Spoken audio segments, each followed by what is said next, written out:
ভারতের সেনাপ্রধান উপেন্দ্র দ্বিবেদী তিনি সোমবার ভয়ঙ্কর কিছু সত্য উচ্চারণ করেছেন বাংলাদেশ ভারত সম্পর্কের ক্ষেত্রে।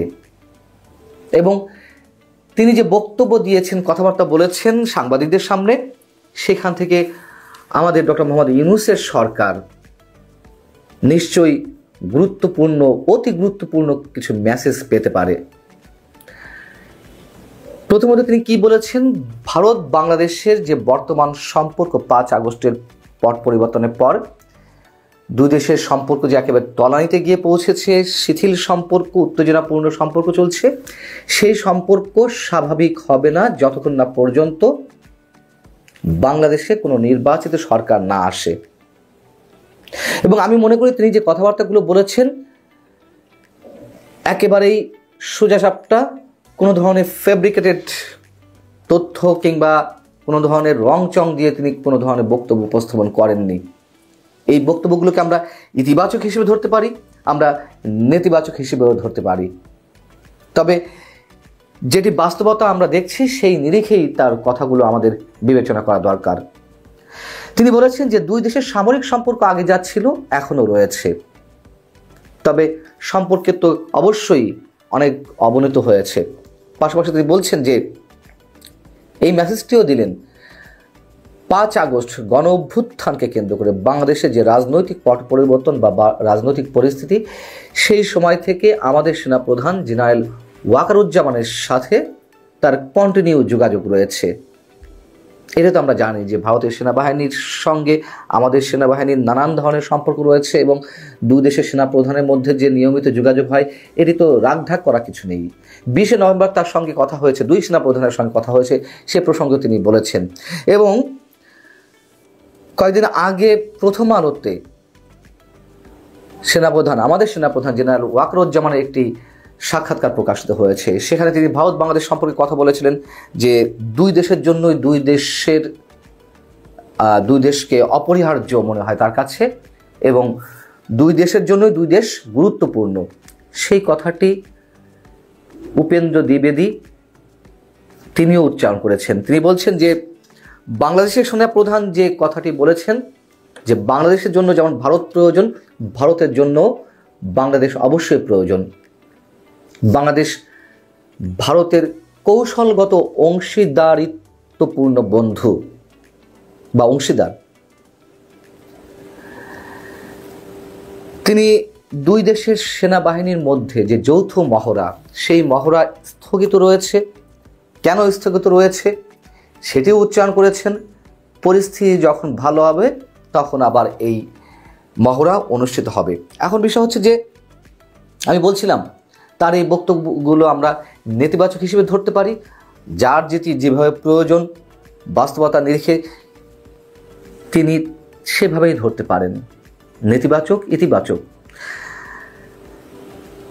যদি 1 নম্বর বিষয়টি নিয়ে আলোচনা করি যে বর্তমান সরকারকে তারা কোনোভাবেই মেনে নিতে পারছে না, সেটি শেখ হাসিনার পতনের কারণে হোক আর যে কারণে হোক।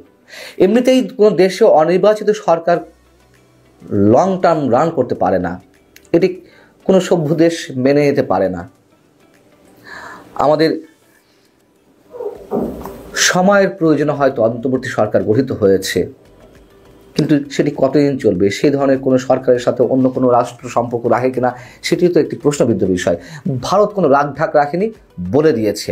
তার এই বক্তব্যের মধ্য দিয়ে আমরা যদি বলার চেষ্টা করি যে তারা এখনো পর্যন্ত শেখ হাসিনাকে ফিরিয়ে আনতে চায়, এই জন্য এই সরকারের বিরুদ্ধে বলছে, হতে পারে। আবার যদি তারা সত্যি সত্যি একটা নির্বাচিত সরকার চায়, সেটিও হতে পারে। তবে এক্ষেত্রে আমার একটু বক্তব্য আছে। বাংলাদেশে নির্বাচিত সরকার চাইছে বা নির্বাচিত সরকার না আসা পর্যন্ত ভারতের সঙ্গে বাংলাদেশের সম্পর্ক ভালো হবে না বা দুই দেশের সম্পর্ক আবার উষ্ণতায় পৌঁছাবে না, তাদের এই মন্তব্যটি আমরা হয়তো খুব সহজে ইতিবাচক হিসেবে ধরতে পারি না। কেন, আমাদের অতীত অভিজ্ঞতা তো রয়েছেই। 2014 থেকে 2024 পর্যন্ত যা হয়েছে, যেই সরকারটি ছিল আওয়ামী লীগ টানা 3 বার 2009-এর পরে, সেটি তো কোনো নির্বাচিত সরকার নয়। সেই নির্বাচনগুলো কেমন হয়েছে আমরা জানি, এবং সেই নির্বাচনগুলো ভারতের আধিপত্যের কারণেই, ভারতের কৌশলের কারণেই সেই নির্বাচনগুলো অনুষ্ঠিত হতে পেরেছে। অতএব তাদের মুখে যখন নির্বাচিত সরকারের শব্দগুলো আসে, সত্যি আমাদের হাসি পায়। তবে যেটিই হোক, মূল মেসেজ হচ্ছে বর্তমান সরকারকে তারা কোনোভাবেই মেনে নেবে না। এবং এর মধ্য দিয়ে আরও যে মেসেজটি ডক্টর ইউনূস সরকার পেতে পারে বা আমরা পেতে পারি, ভারত যে কোনোভাবে যে কোনো পন্থায় বাংলাদেশকে অস্থির করে রাখতে চাইছে এবং অস্থির করে রাখবে, এটা খুবই ক্লিয়ার।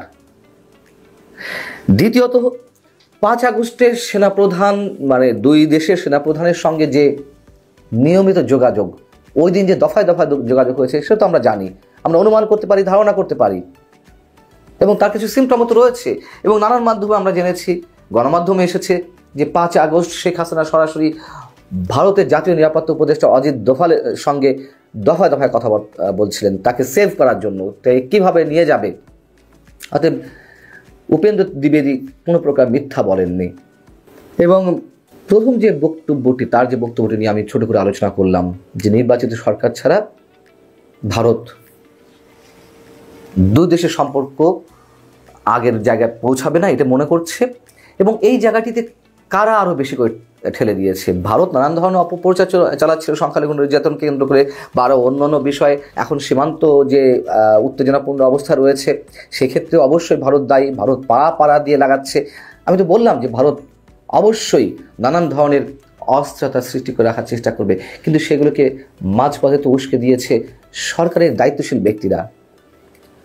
সরকারের একজন উপদেষ্টা রয়েছেন মাহফুজ আলম, তিনি বাংলাদেশের মানচিত্র টেনে তিনি বড় করতে চাইলেন, ভারতের বিভিন্ন অঙ্গরাজ্য তিনি বাংলাদেশের করায়ত্ত করতে চাইলেন, এমন ধরনের কথাবার্তা তিনি বললেন তার ফেসবুক স্ট্যাটাসে।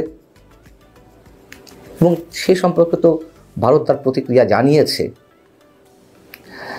ভারতের সঙ্গে আমরা ধরে নিলাম যে ভারত ইচ্ছাকৃতভাবে এগুলো করছে, সেটি শেখ হাসিনার কারণে হোক বা তাদের স্বার্থের কারণে হোক, যে কারণে হোক, কিন্তু এটি তো বাস্তবতা। আমরা ভারতের প্রতি অবশ্যই ভারত বিরোধিতা আমরা করছি। 71 পর থেকে ভারতের যে অবস্থান, সেটি বিরোধিতা করার কথাই, কিন্তু ভারতের মতো রাষ্ট্রকে শত্রু হিসেবে প্রতিষ্ঠিত করে বাংলাদেশকে নিরাপদে থাকতে পারবে? আমরা কি বাস্তবতার জায়গা থেকে এই চিন্তাগুলো করছি? নিশ্চয়ই অনেকে করছি না। আমরা হয়তো উপলব্ধি করছি সাধারণ মানুষ যারা রয়েছে, কিন্তু যারা এই সরকারকে চালাচ্ছে, যারা এই সরকারে বসে আছে, যারা সরকারকে নিয়ন্ত্রণ করছে, যারা সব কিছু পাল্টে দিতে চায়, তাদের এইসব হুমকি দামকি বাংলাদেশের জন্য বরঞ্চ অনেক বিপদ ডেকে নিয়ে আসছে।